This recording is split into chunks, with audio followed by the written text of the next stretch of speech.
semuanya kan tidak harus dipublikasikan. Ada hal-hal yang secara tertutup dan terbuka. Tapi tidak akan mungkin Reza tidak diperiksa karena dia kan pelapor. Kalau namanya pelapor pasti menjelaskan apa yang dia rasakan, apa yang dia alami, apa yang dia derita dari peristiwa tersebut, sehingga dia melaporkan peristiwa ini ke pihak kepolisian, CQ penyidik. Dari SPKT diterima, serahkan penyidik. Ternyata analisis ini mengatakan bahwa dia sudah memenuhi unsur. Namun kalau dikatakan kenapa dia juga belum tersangka, kita jangan mendahului hukum. Ini pesan saya. Ya. Kita jangan mendahului hukum. Ini kan habis lebaran nih, kita kan belum tahu nanti langkah-langkah apa yang dilakukan oleh penyidik. Percayalah bahwa penyidik sudah melakukan langkah-langkah terobosan ini pasti ada endingnya. Pasti ada endingnya. Karena kalau dia melakukan perbuatan itu tentu ada dasarnya. Ya. Kan terdahulu dalam keterangan saya bilang, kenapa Reza melaporkannya? Karena dia merasa diperas, merasa menyerahkan uang. Apakah penyerahan uang ini serta-merta cuma-cuma atau dan lain sebagainya? Apakah ada hubungan bisnis yang lain? Kan tidak. Berarti ada sesuatu di balik Pandora ini. Makanya diperiksalah si Reza. Nanti kalau sananya dalam persesuaian ini ternyata memang Reza memang sengaja melakukan, kalau di tindak pidana korupsi dikatakan menyuap seseorang, ya kena. Yang menyuap dan yang disuap ya kena. Kenapa dia lakukan? Berarti ada something, kan gitu. Something itu apa ya? Something itu berarti ada sesuatu yang nggak benar di pihak Reza, sehingga jangan sampai terpublikasi. Apakah ini di bawah tekanan atau apa dan lain sebagainya, sehingga terjadilah komunikasi dua arah ini. Mengalirlah uang itu dari Reza ke si Nikita Mirzani. Tinggal nanti adakah aktor intelektual di belakang ini yang memfasilitasi ini sehingga terjadinya pengamprahan ataupun penyetoran uang ini terhadap Nikita Mirzani. Inilah kejelian penyidik nantinya. Saya yakin kalau memang tunggal lakukan nanti. Kalau memang ada fasilitator siapa? Dasar hukumnya apa? Karena apa? Kan ini kan hukum sebab akibat. Sebabnya ini, akibatnya seperti ini. Nah ini terjadi. Jadi menurut hemat saya, ya sudah kita percayakan saja, dilakukan yang terbaik supaya nanti masyarakat jangan diberikan suntikan ataupun informasi-informasi yang menyesatkan. Kita harus maklum media dan netizen ini kan macam-macam. Ya, yang pro mengatakan kenapa seperti ini, yang kontra mampus aja kalau di situ, katanya kan. Di dalam barikade hukum nggak ada istilah pro dan kontra, yang adalah kebenaran hukum, kebenaran material. Kira-kira gitu, ya. Netizen geram Pak, kenapa Reza Geladi sampai detik ini juga tidak ditangkap seperti Mira Hayati? Katanya apa ada campur tangan backingan kuat?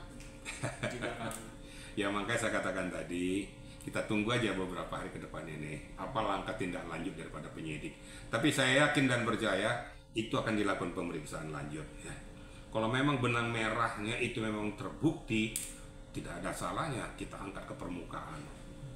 Makanya kan berkali-kali saya katakan, untuk membuktikan ini selalu saya menyatakan BPOM itu tolong dicek itu.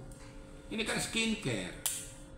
Dicek, jangan cuma mandat, jangan cuma berikan stiker saja untuk izin edar, kemudian menerima pajak, terus tidak lakukan verifikasi. Ya ini yang nggak benar.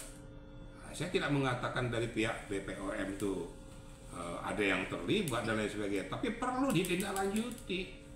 Makanya adanya hubungan koordinasi BPOM, Dinas Kesehatan, kepolisiannya. Sehingga betul-betul kalau memang terjadi peristiwa itu harus berani dan harus bisa melakukan langkah-langkah tindakan hukum. Biar hukum yang berkeadilan tuh bisa dirasakan oleh masyarakat. Tidak ada syakwa-syangka bahwa ini pro dan kontra, bahwa ini kenapa dia anak emas kan dia anak tiri kan, nggak ada.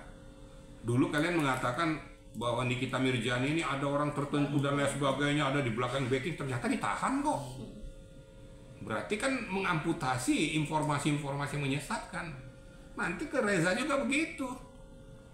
Jangan kaget tiba-tiba ada langkah hukum kepada Reza itu sendiri. Nah, untuk sementara bersabarlah. Hukum kan tidak bisa membolak-balikkan fakta secara sumir. harus teliti, telaten, dan harus betul-betul menyentuh kepada aspek permasalahan. Gitu loh ya. Apa benar Pak kalau misalnya selama kan kalau nggak salah Yang 60 kuat hari, dikit, kuat dikit. kalau 60 hari kan Niki ibaratnya masih ditahan terus belum ada cukup bukti, bisa bebas kalau tidak cukup, apa masih bisa ditambah lagi? Gimana Pak? Kalau ditambah nggak bisa lagi, kan itu kan punya batas kewenangan segitu ya. Ya mungkin akan terjadi P22 ya. Nah, P22 dikembalikan kepada penyidik ya. Nanti akan dilakukan lidik lanjut gitu loh. Berarti itu sementara ini bahwa berkas itu tidak bisa diterima kan gitu. Nah, jadi untuk itu batas kewenangan daripada penyidik itu jangan disia-siakan. Tapi feeling saya mengatakan sebelum mereka menetapkan jadi tersangka, penyidik sudah berkoordinasi kepada JPU. Kenapa? Karena SPDP sudah dikirimkan kepada JPU ya. Surat perintah dimulainya penyidikan itu. Berarti JPU sudah mengatakan, oh ya sudah buktinya cukup, tetapkan tersangka. Jadi nggak sembarangan gitu loh. Karena kalau sana JPU mengatakan belum bisa untuk jadi tersangka, kita tersangkakan. Nah, terjadi peristiwa itu nanti bisa dituntut polisinya nanti. Kok seenak-enaknya mentersangkakan orang. Artinya berkas yang sudah lengkap baru dilimpahkan ke JPU. Kalau sudah lengkap ya. Kalau sudah lengkap barang buktinya, tersangkanya, berkas-berkasnya semua dilimpahkan kepada JPU.